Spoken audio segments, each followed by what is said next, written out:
Un exhaustivo repaso a nuestra historia en 20 segundos.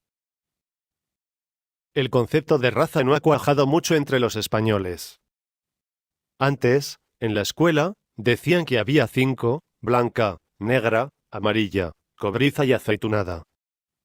Las 3 primeras estaban bastante claras. La cobriza nos contaron que era la de los indios de América, a los que estábamos acostumbrados a ver en las películas, y la aceitunada, la de los aborígenes de Oceanía, que no sabíamos dónde estaba.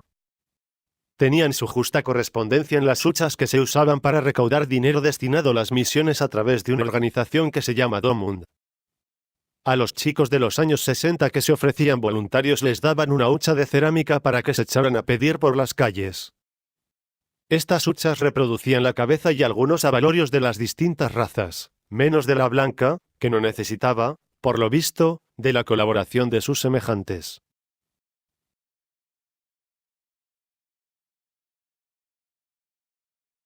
Los misioneros eran ese día los protagonistas y todo el mundo ensalzaba su labor y su capacidad de entrega al dedicar su vida a ayudar a los más pobres, a riesgo de acabar en una caldera gigante sirviendo de plato principal en una ceremonia orgiástica del Mau Mau. Además de pobres, aquellos negros eran crueles e ingratos.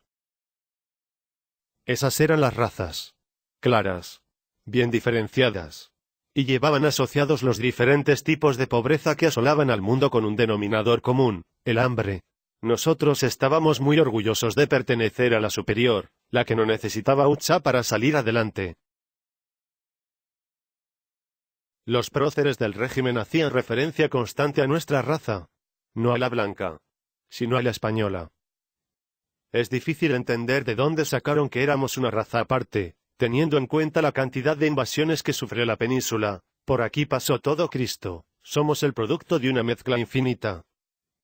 Aunque ellos parecían estar muy orgullosos de esta distinción, lo de raza española siempre ha sonado más a ganado que a hidalgos de alta estirpe. Sin duda, como estábamos aislados del resto del mundo, esta peculiaridad racial justificaba la falta de comprensión del resto del planeta hacia el único gobierno que estaba haciendo las cosas, como Dios manda. Inventaron una fecha conmemorativa, el 12 de octubre, donde se festejaba el Día de la Raza. Fue un invento hispanoamericano para reivindicar la llegada de Colón, que dio origen a un mundo nuevo al margen de la barbarie silvestrada que poblaba aquellas tierras. Más tarde se cambió por Día de la Hispanidad, porque la cuestión racial comenzaba a ser políticamente incorrecta. Durante mi infancia, en Madrid, solo había españoles. Para ver un negro había que ir al cine. La cosa de las razas estaba bien definida. Aquí no había mestizaje alguno, ni posibilidad. De hecho, en plena censura franquista, que en lo erótico alcanzaba unos niveles de patetismo inimaginables, las negras de las tribus del África tenebrosa podían salir en tetas porque ni siquiera eran consideradas humanas. Así de lejos nos quedaban aquellas gentes. A los niños nos costaba imaginar qué distinguía la raza española de la blanca y, en cualquier caso, estábamos convencidos de que en esa diferencia saldríamos perdiendo. Blancos eran los americanos, los ingleses, los rubios del norte en general. ¿Acaso no éramos como ellos? Nosotros no pintábamos mucho, la verdad, en eso que se llama el concierto internacional. El extranjero era un mundo remoto del que se sabía poco o nada. España vivía por y para sí, ajena a los movimientos culturales y a los tremendos cambios sociales que se producían, fuera, que es como se llamaba el resto del planeta. La historia de España, tal y como nos la contaban en el colegio, estaba plagada de héroes, hazañas y conquistas, e insistía mucho en que una vez fuimos los más poderosos del mundo y, en nuestro imperio no se ponía el sol. Metáfora que explicaban muy bien los profesores a requerimiento de los chiquillos. Salíamos convencidos de nuestra grandeza y de que los extranjeros nos tenían envidia porque, como en España no se vivía en ningún sitio. Con los años, el adolescente añadía otra causa a la envidia: los españoles éramos fogosos en el amor y las extranjeras fantaseaban con nosotros. Hasta cierto punto era verdad, pero no se debía a la especial potencia sexual con la que el creador de todas las cosas había dotado al macho ibérico, sino al hambre atrasada que producía la represión de este país, que en ese sentido se parecía más a la jaula de los monos del Retiro que a una nación civilizada.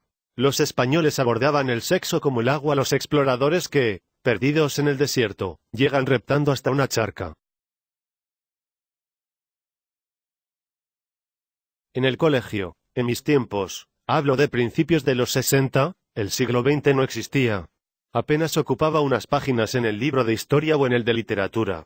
Para evitar agravios comparativos entre los artistas y literatos que vivían aquí y los que habían escapado de la masacre, no se estudiaba ningún autor contemporáneo, y listo.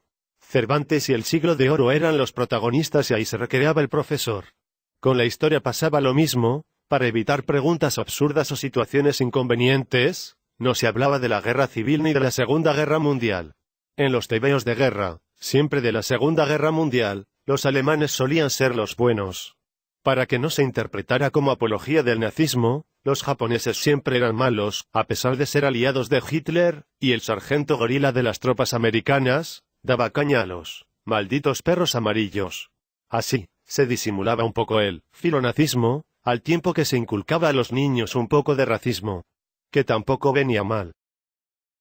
Para compensar el déficit de exaltación de la gloriosa cruzada nacional que se perdía al sortear el siglo XX, incluyeron una asignatura absurda.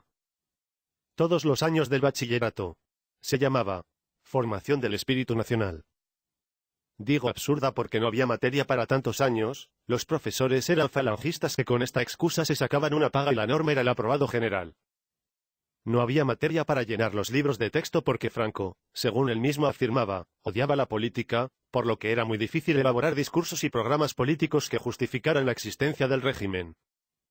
Todo era una retórica pomposa de exaltación del pasado y de frentes levantadas, que atisbaban un horizonte de luz por el que vendrían los estandartes que en su día dieron gloria al imperio. Imperio que había que empezar a recuperar por Gibraltar.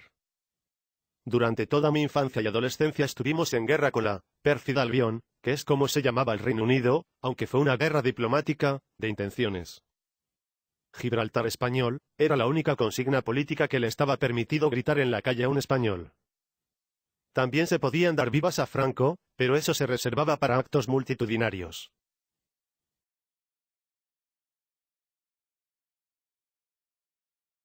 Aislados, en un páramo donde no había ni actividad artística, ni literaria, ni intelectual, ni política, ni sexual, ni mística, se criaron los que nacieron en las décadas posteriores a la guerra, en manos de líderes que ensalzaban la patria, a la sombra de un régimen que premiaba su fidelidad, lo que ellos llamaban adhesión, permitiéndoles choricear a diestro y siniestro. Algunos cachorros de estos amantes de la patria, que era suya por definición, educados en el rancio espíritu del nacionalcatolicismo, mantuvieron vivo aquel espíritu que animó a sus ancestros, por la patria al patrimonio, espíritu que parece marcado a fuego en los genes de esta hornada de nuevos españoles de verdad, que, a juzgar por el moreno que lucen tanto en invierno como en verano, diríase que en su España, de nuevo, no se pone el sol.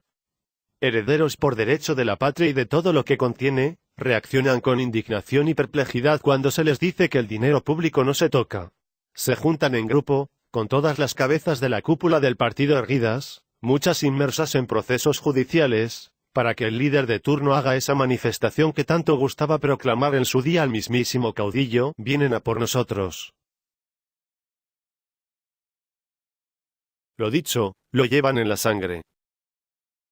Constantemente replican que pierden dinero con su dedicación a la política, justificando así sus retribuciones extraordinarias en forma de sobresueldos, que la ley prohíbe. Es algo que no les entra en la cabeza, dedicarse a la política y no forrarse. En su ideario está, precisamente, lo contrario. Lo vieron en casa desde niños. Ya se sabe que, de padres barriles, hijos botijos. Los que nos criamos en aquellos años de la dictadura, que algunos de los actuales gobernantes recuerdan con nostalgia, cuando tuvimos edad para descubrir que nos estaban engañando y que los extranjeros no eran idiotas ni bárbaros, sino que vivían mucho mejor que nosotros, nos caímos de un guindo. España, que fue dueña de aquel vasto imperio, era en realidad el culo del mundo. También descubrimos que hubo un período no tan lejano donde las cosas habían sido muy diferentes. Aquella república, de la que se hablaba en voz baja, nos resultó ser un infierno donde se quemaban iglesias y conventos, donde los ladrones y criminales campaban a sus anchas porque el caos y la anarquía se habían adueñado de las calles. En aquel tiempo pasaron muchas otras cosas, y personas de orden y mucho prestigio tuvieron su espacio, tanto conservadores como liberales y revolucionarios, y, además, los políticos que mandaban salían de elecciones que se convocaban periódicamente. Es decir, no fue una tiranía sino una democracia, uno de los pocos episodios de nuestra historia donde el pueblo gozó de libertad. Había una contradicción total entre las dos versiones, la que se descubría en textos publicados en el extranjero y la oficial del franquismo, que resumía este período como un pistolerismo generalizado que asesinaba empresarios, ciudadanos pacíficos y sacerdotes, sin ton ni son, para poder justificar la, supuestamente, implorada y deseada llegada de un grupo de héroes militares que rescató a la población indefensa y acobardada de las garras del terror. Salvadores de la patria, que abolieron, una vez más, ese breve episodio de libertad para el que el español, tal y como nos contaban, no estaba preparado. Por lo visto, estamos programados genéticamente para convertir la libertad en libertinaje. Otra vez, vivan las caenas. Tarde o temprano, el ciudadano honrado que se crió en la dictadura caía en la cuenta de que había estado viviendo en una permanente mentira impuesta a golpes de porra y celda. Eso, aunque muchos se nieguen todavía a condenarlo, está muy feo. Tendrán razones de peso para seguir evitando que las generaciones venideras se enteren de lo impresentables, vergonzosos y crueles que fueron aquellos 40 años, pero no nos las van a contar. Lejos de eso se dedican a reescribir la historia gastando dinero público, entre otras cosas, en una enciclopedia de la Real Academia de Historia donde encargan la biografía de Franco al presidente de la Hermandad del Valle de los Caídos, que ya ha ensalzado su figura en un libro anterior, o como hace la Comunidad de Madrid, también con dinero público, creando cursos de capacitación para aleccionar a profesores y catedráticos de historia sobre cómo deben explicar la imperiosa necesidad de aquel golpe de Estado.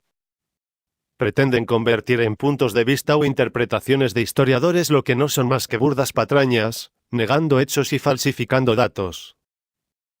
En cualquier caso, y al margen de la guerra civil, a la que siempre se agarran para embarullarlo todo porque en ella se cometieron muchos asesinatos en ambos bandos, los que son absolutamente injustificables son los crímenes cometidos después, y los juicios sumarísimos en los que señores togados condenaban a muerte a ciudadanos cuyo único delito había sido permanecer fieles a la legalidad vigente.